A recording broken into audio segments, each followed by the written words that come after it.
Endesha shughuli hiyo katika maeneo ya Jaribuni, Kaliang'ombe, Kokotoni, eneo bunge la Ganze na Rabai katika kaunti ya Kilifi zimepata pigo baada ya serikali kufutilia mbali vibali vya uchimbaji madini katika eneo hilo.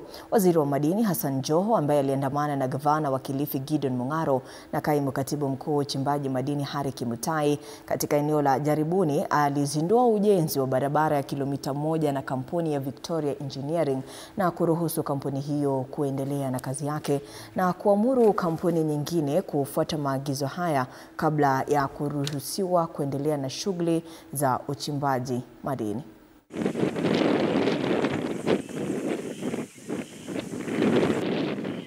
Tulitoa multi-agency team ambayo walienda kwa kila quarry mheshimiwa, na kuangalia kwa kila boma na kuona na kuassess the damage and destructions, na tukatayarisha report na tukasubmit kwao, na tukatoa list ya wale watu wameharibikiwa na tukawaambia mlipe wao.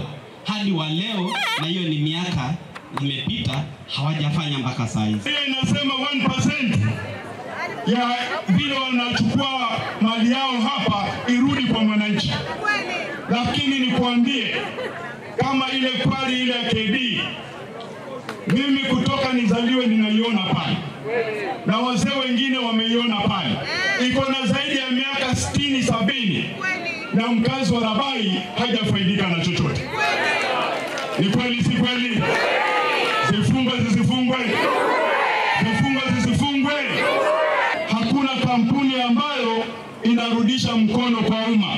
Hakuna kampuni ambayo inatoa basari kwa watoto wetu hapa Rabai. Serikali ya